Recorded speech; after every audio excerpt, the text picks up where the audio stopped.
అందరికీ నమస్కారాలు. శ్రీ శ్రీ శ్రీ పోలేరమ్మ తల్లి గారి ఆశీర్వాదాలు అన్నీ కూడా అల్లూరు గ్రామానికి చెందాలని, ఆ తల్లి దీవెనలు ఈ మండలంలో ఉన్న ప్రతి ఒక్క ప్రజల యొక్క ముంగిట, ప్రజల యొక్క గడప దగ్గర ఆ తల్లి దీవెనలు ఉండాలని ఈ రోజున అల్లూరు గ్రామస్తులు అందరూ కూడా కలిసి ఈ పేట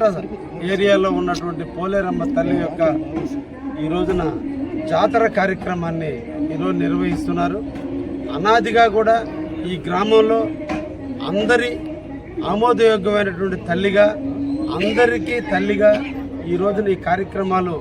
పండుగ నెలలో జనవరి మాసంలో ప్రారంభించడం ఆనవాయితీగా వస్తుంది. అదే సాంప్రదాయాన్ని పుణికిపుచ్చుకొని నేడు కూడా ఈ రోజున రాష్ట్ర ప్రభుత్వం శ్రీ నారా చంద్రబాబు గారి నాయకత్వం, యువ నాయకుడైనటువంటి లోకేష్ నాయకత్వం, అదేవిధంగా పవన్ కళ్యాణ్ గారి నాయకత్వంలో సంకీర్ణ ప్రభుత్వం మోడీ గారి నాయకత్వంలో ఏర్పడిన తర్వాత, మొట్టమొదటి ఎమ్మెల్యేగా నేను గెలిచిన తర్వాత ఈ రోజున మా అల్లూరు పేటలో ఉన్నటువంటి అందరూ కూడా కలిసి కులాలకి మతాలకి సంబంధం లేకుండా, పార్టీలకు అతీతంగా అందరూ కూడా నడుం బిగించి ఆ తల్లి యొక్క దీవెనలు అందరికీ చెందే విధంగా ఈరోజు నిర్వహిస్తున్నటువంటి ఉత్సవ కమిటీకి, ముఖ్యంగా ట్రస్టీ మేడ రామకృష్ణారెడ్డి గారికి, అదేవిధంగా నిర్వహిస్తున్నటువంటి పలగాటి శ్రీనివాసరెడ్డి గారికి కూడా ప్రత్యేకంగా అభినందనలు తెలియజేస్తున్నా. అందరూ కూడా శ్రమ కోర్చి ఆ తల్లి దీవెనలు ప్రజలందరికీ ఉండే విధంగా చేస్తున్నందుకు ఈరోజు వారందరినీ కూడా ప్రోత్సహిస్తూ